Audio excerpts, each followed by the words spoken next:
Chairman, I'm grateful that I'm recognized and grateful to be last and to know that this hearing has come to an end. Mr. Kim, I've had a chance to talk about you, but I have not had a chance to really talk to and about my friend Kristen Clarke. There is a tradition in the African American tradition of incredible artistry in the midst of oppression. We know that it was Langston Hughes who wrote a poem entitled Mother to Son, where he just simply said, life for me ain't been no crystal stair. As you sit with your son behind you, I am telling you and this nation that for you, life ain't been no crystal stair. You have come up from being a low-income American, facing childhood difficulties, benefited from the grace and the goodness that is our country, that helped to establish programs and opportunities that understand your genius would be better blossoming if we cared for one another and loved one another. And God, given an opportunity, what did you do with it? You have dedicated your life to our most sacred principles. There is another poem that today really came to mind. I think you may be familiar with it. You may try to write me down in history with your bitter, twisted lies. You may try to trod me down in the very dirt, but still, like dust, I rise. That could be the theme of the last year, where I have seen the most outrageous lies being touted about you that have tried to obscure your incredible record of service. People are trying to say you're wrong for this job when, dear God, you are what we need in the Civil Rights Division of the Justice Department. And I want to tell people who think you're wrong, well, if you are wrong, then John Adams was wrong, who represented British, who killed Americans at the Boston Massacre. If you're wrong for this job, then Thurgood Marshall was wrong, who stood up for the despised, and the hated, and the vilified, and the overlooked, and spent his career trying to fight for those who others ignore. If you're wrong, then Charles Hamilton Houston is wrong, who said very strongly that either you are a lawyer for the public interest or you're a leech upon society. God, if you're wrong, then what are we saying to all Americans, but in particular to that black girl that is somewhere in America right now, who feels amidst a nation that still has not shed the ugly cloak of bigotry and hate,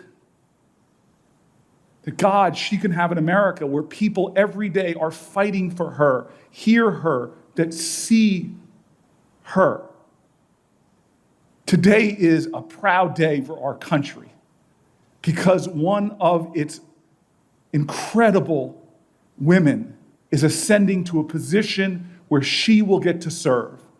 And if you are wrong for this job, then the law enforcement agencies that have endorsed you, from attorneys generals to police officers, they're wrong. If you're wrong for this job, then the incredible Jewish leaders from the Anti-Defamation League to other organizations, and they're wrong. There is nothing that should disqualify you from doing this. In fact, the gratitude we should feel for you putting yourself out there yet again because you want to serve this nation that still struggles to make real on the promise of equal justice under the law, the promise of liberty and justice for all, and the hope that we can become, as John Lewis so eloquently said, a more beloved country. So my friend, my partner, the partner of people on both sides of the aisle that have helped to make this nation more just, I am so grateful for you. And I want to ask you as your last inquisitor, for the record of the United States of America, for history, for those that may come on a generation from now, want to read about this hallowed and historic committee, is there anything you would like to say in your final remarks. Thank you so much, Senator. I'm humbled. I think many people struggle to figure out what their calling is, and I feel blessed that I figured out what my calling is at an incredibly young age. And I've proceeded through life with a kind of laser focus on using the opportunities that I have been given to give back to those less fortunate. I feel blessed to wake up, to do work each and every day that allows me to do just that, to stand up for our nation's most vulnerable communities, to close those gaps between the haves and the have-nots. I do this work with my son in mind often. I think about him, a young Black teen, and the future that lies ahead for him. And my hope is that the work I do every day helps to tear down a wall here or a wall there that might make the path a little easier for him and for all kids like him. I'm humbled and I'm humbled to be sitting in this chair, and I am hopeful. I am hopeful that the Senate will give me the opportunity to serve and to work alongside Attorney General Garland to help make real the promise of equal justice under law for all. Thank you very much, Senator. Mr. Chairman, can I just submit something for the record? Because I've had my staff fact-checking.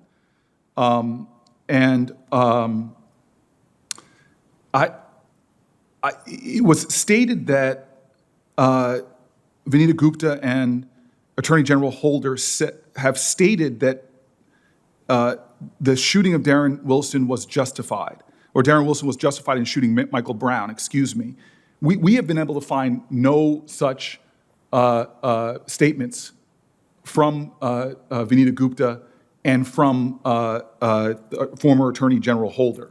And this was used in the context of a larger questioning about, I think there was an absolutist term used that the nominee has consistently questioned. That absolutism is not true. And so at a time in America where there is an understanding that there is often the use of force, particularly, not just against African Americans, but particularly against African Americans, the unjustified use of force, I think she is more than qualified to look at the facts of a case and discern. And she would not have the endorsements because she said it was stated that police officers should be afraid. Well, she would not have the endorsements of so many groups, the Major Chiefs Association, the National Organization of Black Law Enforcement, the International Association of Chiefs of Police, if what was said in this hearing was in any way correct. Law enforcement, as well as civil rights activists, understand that there needs to be a healing in this country where the truth and due process prevail. And her record is a clear indication that she will be that kind of leader, and I wanted to correct those things for the record. And again, my staff has been trying to fact check the assertions. If I'm wrong, I apologize to the center, and I asked to see those quotes, but to us, those things were not said. For the sake of clarity, I invite you to join with our staff and to deliver whatever evidence you have of your position, and invite the minority as well if they have any information which backs up statements made on that subject. So the record is open for that purpose.